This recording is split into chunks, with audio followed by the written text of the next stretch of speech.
Assalamualaikum warahmatullahi wabarakatuh. Kami dari kelompok 4, kelas hukum tata negara, akan menjelaskan tentang bentuk-bentuk konvensi ketatanegaraan di Indonesia.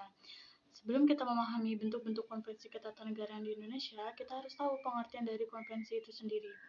Jadi, konvensi yang dalam bahasa Inggrisnya berarti convention, atau lebih dikenal dengan istilah Constitutional Convention adalah hukum kebiasaan dalam konteks ketatanegaraan yang hidup di lembaga-lembaga kenegaraan atau eksekutif. Konvensi merupakan hukum tidak tertulis dalam ketatanegaraan Indonesia, sedangkan hukum tertulisnya adalah konstitusi atau Undang-Undang 1945. Suatu konvensi ketatanegaraan ini harus memenuhi ciri-ciri. Adapun ciri-cirinya yaitu konvensi ketatanegaraan itu berkenaan dengan hal-hal dalam bidang ketatanegaraan. Kemudian, konvensi ketatanegaraan tumbuh dan berlaku diikuti dan dihormati dalam praktik penyelenggaraan negara, serta konvensi sebagai bagian dari konstitusi. Lalu apabila ada pelanggaran terhadap konvensi, maka pelanggaran ini tidak dapat diadili oleh badan pengadilan. Nah, sebuah konvensi untuk dianggap sebagai konvensi atau suatu norma tidak tertulis harus memenuhi persyaratan yang jelas sebagai kebiasaan. Adapun persyaratan yang pertama, harus ada presiden berkali-kali. Nah, jadi sebelumnya presiden itu apa sih? Presiden itu adalah suatu hal yang terjadi lebih dahulu dan dapat dipakai sebagai contoh.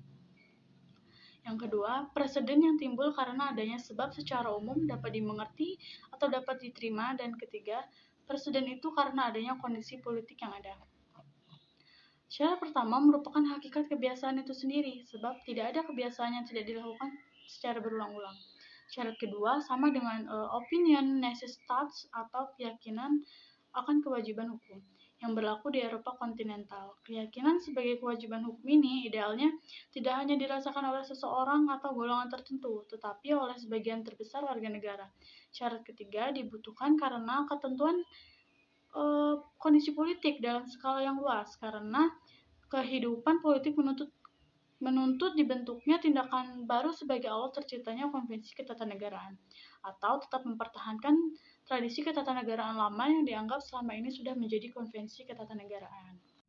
Konvensi di Indonesia berkenaan dengan pengertian konvensi ketatanegaraan menurut sistem di Indonesia dalam negara yang menganut asas common law, praktek yang didasarkan pada tradisi adalah sesuatu yang lumrah dalam kehidupan bernegara. Hal ini berbeda dengan negara yang menganut asas civil law. Tradisi ketatanegaraan masih ada meskipun sebagian besar sudah dinormalkan dalam bentuk peraturan perundang-undangan. Berdasarkan inventarisasi konvensi ketatanegaraan yang sudah ada sejak era reformasi, dapat dilihat bahwa tradisi yang sebelumnya berbentuk hukum tidak tertulis, perlahan-lahan mulai diformalkan dalam bentuk norma tertulis. Bentuk-bentuk konvensi Indonesia. Sebelum dan sesudah era reformasi, terdapat beberapa konvensi ketatanegaraan di Indonesia yang dapat diinventarisasi oleh penulis, yaitu: pertama, upacara bendera setiap tanggal 17 Agustus. Kedua, pidato Presiden tanggal 16 Agustus. Ketiga, pemilihan menteri dan jabatan tertentu oleh Presiden. Keempat, foto Presiden dan Wakil Presiden di kantor pemerintah. Kelima, pemberian grasi, amnes, abolisi, atau rehabilitasi. Keenam, program 100 hari kerja. Ketujuh, menteri non-departemen. Ke-8, Presiden Republik Indonesia menjelaskan tentang rancangan anggaran pendapatan belanja negara.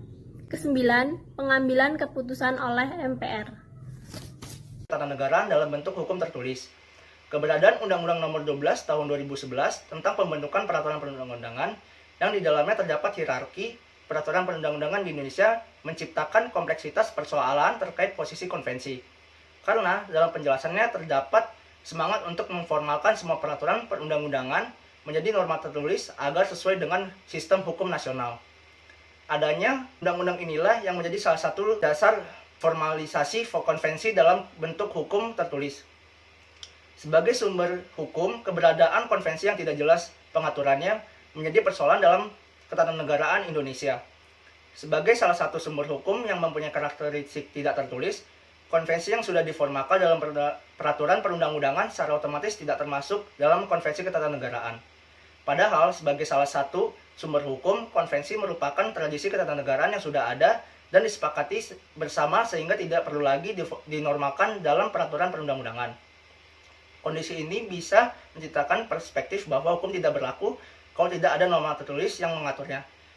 Dan secara tidak langsung, secara perlahan-lahan akan menghasilkan konvensi sebagai salah satu sumber hukum bangsa Indonesia. Saat ini ada beberapa konvensi ketatanegaraan Indonesia yang masih berlaku dan masih bertahan. Salah satunya adalah pengangkatan pejabat setingkat menteri setiap 5 tahun sekali. Khusus untuk pengangkatan pejabatan setingkat menteri, bahkan sudah diuji konstitusionalitasnya di Mahkamah Konstitusi dengan keputusan MK adalah konstitusi bersyarat. Hal ini mengindikasikan bahwa MK sejatinya juga melihat bahwa konvensi dalam sistem ketatanegaraan Indonesia masih simpang siur, apakah konstitusional atau inkonstitusional. Kesimpulan dan saran. Konvensi ketatanegaraan merupakan salah satu sarana untuk melakukan evaluasi dan penyempurnaan konstitusi. Dengan demikian, dapatlah dikatakan bahwa konvensi ketatanegaraan mempunyai kedudukan yang sangat kuat dalam sistem hukum Indonesia. Konvensi ketatanegaraan merupakan bagian dari norma hukum, konstitusi tidak tertulis yang berfungsi melengkapi, menyempurnakan, atau bahkan merubah dan menyatakan tidak berlaku substansi konstitusi tertulis atau Undang-Undang Dasar 1945 sebagai norma hukum tertinggi dalam Negara Kesatuan Republik Indonesia. Konvensi bukan hanya bersifat kebiasaan yang dilakukan oleh aparat pemerintah, tapi sejatinya konstitusi merupakan bentuk dari konstitusi tidak tertulis yang memiliki fungsi sebagai sumber hukum tata negara dan sebagai praktek kenegaraan di dalam sebuah negara. Hal ini dapat dilihat dari praktek yang telah dilakukan oleh para pemimpin bangsa dan lembaga-lembaga negara, sehingga kehadiran konvensi telah memperkaya khasanah keilmuan dalam praktek dan sumber ketatanegaraan, serta menutupi kelemahan dari konstitusi tertulis sebagai salah satu sumber hukum. Konvensi semakin lama semakin tergerus oleh arus formalisasi undang-undang. Sebagai tradisi ketatanegaraan di Indonesia, konvensi selayaknya tetap dipertahankan keberadaannya. Selain masih dipertanyakan terkait dengan konstitusionalitasnya, praktek ini juga mencegah Indonesia terjebak dalam kondisi over-regulated society, di mana segala sesuatu harus diatur dengan hukum tertulis secara mendetail. Semakin hilangnya konvensi sebagai salah satu sumber hukum harus dipikirkan oleh para pembuat undang-undang.